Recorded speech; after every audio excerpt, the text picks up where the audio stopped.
эже азыр сиз мага жардам бербесеңиз мен азыр ушул жерде өлүп калам, мен азыр рульда баратамын деп өңгүрөп бир кыз чалды мага. Ала койсом эле шолоктоп ыйлап алган. Эжеке, менин эч кимге керегим жок экен, мени куткарыңызчы, мени куткарыңыз деп кайра ыйлайт да. Эмне болду десем, мен жашоого тоюп кеттим, уже чыдабай калдым, болбой калдым дейт. Мен уже азыр рульдан бир жерди сүзүп өлөм дейт да.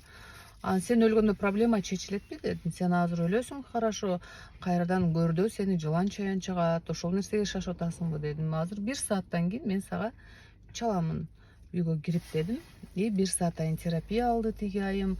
Көрсө, жолдошу менен ажырашып кеткенине 9 жыл болуптур. 9 жылдан бери наблюдать этем жолдошумду дейт. Уже 6 жыл болду башкага үйлөнүп алганына дейт. Анда да мен кой бере албаймын дейт.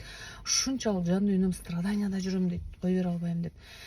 Анан сиңдилери аркылуу бир ситуация болуп кетип, жөн эле сиңдилерине таарынып, өңгүрөп, менин сиңдилерим дагы түшүнбөйт, мен эч кимге керегим жок экен, балдарыма керекмисен балдарыма да керегим жок экен деп аябай өңгүрөп ыйлайт. Терапия өтөбүз, бир канча травмаларын алабыз.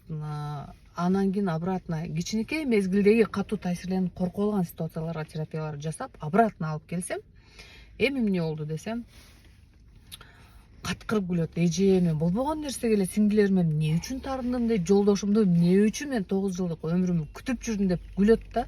Аны күтө турган менин дейт эч кандай деле дейт.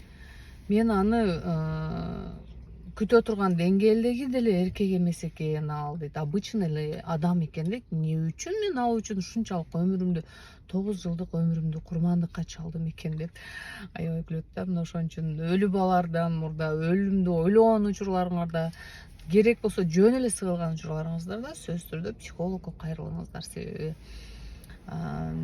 психологко дагы керек болсо, психологдун өзүнө дагы психолог керек. Ошон үчүн бул жашоо оңой эле, жеңил эле, жөн эле бир тупикке келип такалып, все уже тупик деп нарагын көрбөй калган учуруңарда сиздерге наставник сөзсүз түрдө керек болот. Сиздерге дальнейшиңерди, жолуңарды холодный разум менен көрсөтүп берип, айтып деп берген да. Өткөн күндү кой бергени да. Өткөн күндү кой бербей, страдать этип жашай берсеңер, келечегиңерде деле ушундай страдающий жашоолорду тартып ала бересиңер.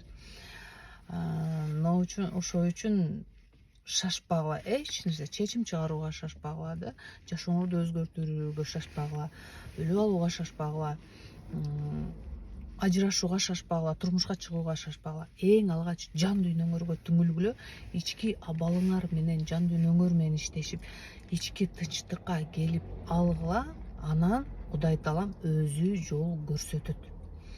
Ачууга алынып, эмоцияга алынып, эч кандай чечим кабыл албаңыздар. Чечимди качан жан дүйнө тынчтыкка келген учурда эң туура чечим чыгарабыз,